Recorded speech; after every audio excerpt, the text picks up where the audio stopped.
AIMIM वालों ने RJD की अकड़, घमंड, हेकड़ी सब का सब जो है वो चकनाचूर कर दिया है बिहार के अंदर। कुछ इस तरीके से वो आपने 4 एमएलए खरीदे थे ना आरजेडी वालों, आपका जो हेकड़ी है उसका बदला देखो अब किस तरीके से एमआईएम वाले ले रहे हैं। चलिए बात करते हैं हम लोग दोस्तों बिहार की। यूँ तो आज की अगर परिणाम की अगर बात की जाए पूरे देश के अंदर, बिहार के अंदर उपचुनाव हुआ उसका परिणाम है वो आज ही हुआ। हरियाणा के अंदर जो उपचुनाव हुआ उसका भी परिणाम आ गया। महाराष्ट्र के अंदर जो उपचुनाव हुआ उसका भी परिणाम आ गया। उड़ीसा, तेलंगाना, उत्तर प्रदेश तो एमआईएम था भी नहीं, वहाँ पर चुनाव लड़ा भी नहीं, फिर भी कैसे बीजेपी जीत गया वहाँ पर, कैसे वहाँ पर समाजवादी पार्टी हार गया, ये भी बड़ा एक सवाल है। इसके अलावा तेलंगाना के अंदर जो है वहाँ पर बीजेपी नहीं हार गई वहाँ पर। इसके अलावा महाराष्ट्र के अंदर शिवसेना आगे आ गया। उड़ीसा के अंदर और हरियाणा के अंदर बीजेपी की जीत हुई। खैर, लेकिन हम बात करेंगे बिहार के अंदर 2 सीटों पर उपचुनाव हुआ था, गोपालगंज के अंदर और मोकामा के अंदर। मोकामा के अंदर जो है वहाँ पर आरजेडी वालों की जीत हुई है, जबकि गोपालगंज के अंदर जो है एक मज़ेदार कंसेप्ट है, उसके बारे में बातें करेंगे। लेकिन उससे पहले हम ये बता दें आपको कि मोकामा के अंदर आरजेडी की हार हो गई है और मोकामा के अंदर आरजेडी की जीत हुई है और गोपालगंज के अंदर आरजेडी वालों की हार हुई है।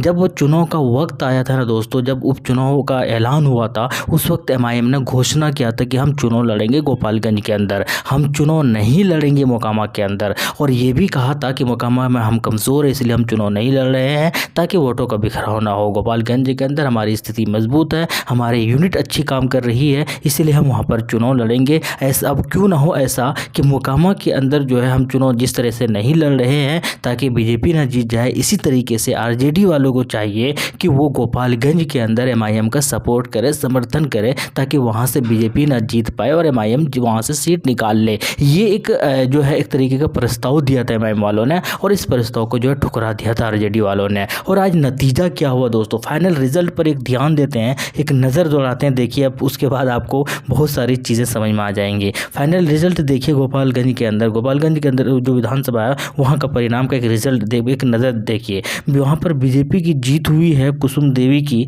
और 70,053 वोट लेकर आई है। इसी तरीके से मोहन गुप्ता जो है वो आरजेडी की तरफ से दूसरे नंबर पर रहे और दोनों के बीच का डिफरेंस देखिए 68,259 लेकर आए, यानी कि मात्र 2,000 से भी कम जो है वोटों से हार हुआ है आरजेडी वालों का। अब तीसरे नंबर पर रहे हैं यहाँ पर एमआईएम वाले अब्दुल सलाम मुखिया असलम साहब, जिनका क्या है 12,214 वोट लेकर आए, 10,000 मोर देन 10,000 वोट लेकर आए। ये बहुत अच्छी बात है, बहुत अच्छा एक संदेश है और इशारा है। जबकि हम आपको बता दें कि असदुद्दीन ओवैसी साहब आए भी नहीं प्रचार के लिए, इम्तियाज़ जलील साहब वो भी नहीं आए, अकबरुद्दीन ओवैसी साहब वो भी नहीं आए और कई बड़े बड़े जो नेता हैं वो नहीं आए हैं दोस्तों एमआईएम के प्रचार के लिए गोपालगंज के अंदर। फिर भी अगर 12,000 वोट लेकर आए तो ये बहुत बड़ा अचीवमेंट है, बहुत बड़ी उपलब्धि है। इसके बाद चौथे नंबर पर जो है बीएसपी रहे 8,854 का। अब ये बोलेंगे कि यार एमआईएम की वजह से जो है यहाँ पर आरजेडी हार गए। हम आपको बता दें कि अगर एमआईएम की वजह से आरजेडी हार गए,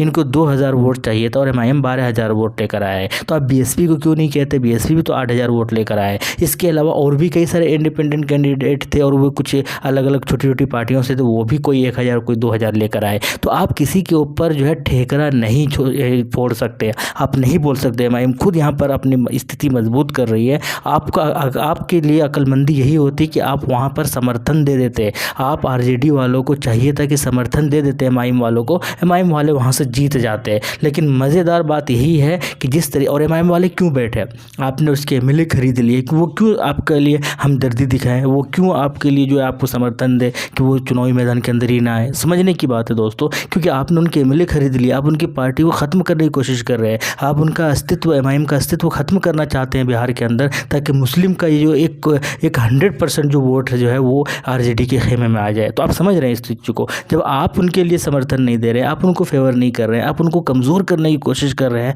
आप उनको ख़त्म करने की कोशिश कर रहे हैं, आप उनके अस्तित्व पर सवालिया निशान खड़ा कर रहे हैं कि एक ही एमएलए बचा है, क्या कर लेगा एमआईएम वाले, 4 आपने उनके खरीद लिए, तो अब वो क्यों आपको समर्थन दे? समझ रहे इस चीज़ को? तो इस क्यों वो आपको सपोर्ट करे, क्यों वो आपको समर्थन दे? तो अब अगर उनकी वजह से आप हार रहे हैं तो हारिए, आप हार में जाइए, आप क्या कोई फ़र्क नहीं पड़ता। तो इसीलिए जो हैकड़ी है, जो आपको लगता था कि कुछ नहीं कर पाएंगे ये लोग, देखिए आपको किस तरीके से ये लोग आपका जो है अभी तो ये एक ही है। इस तरीके से सोचिए अगर जब आने वाले विधानसभा चुनाव होगा अगली बार 2024 के अंदर, तो 2025 के अंदर, तो देखिए सोचिए बिहार के अंदर क्या होने वाला है। इस तरीके से कितनी सीटें होंगी जहाँ पर एमआईएम वाले इस तरीके से इफेक्टिव साबित होंगे, तो उस वक्त आप क्या कर लोगे? उस वक्त तो आप 2500 300 400 सीट जो है हार सकते हैं। तो खैर कुल मिलाकर समझने की ज़रूरत है, एक जो गलतफहमी या एक तरीके का जो एक घमंड था ना एमआईएम को ख़त्म करने की जो एक साजिश थी ना, तो शायद थोड़ी सी उसके दिमाग में ज़रूर ये चीज़ चली होगी कि यार ये तो बहुत धीरे धीरे ही सही लेकिन बहुत बड़ा रोल प्ले।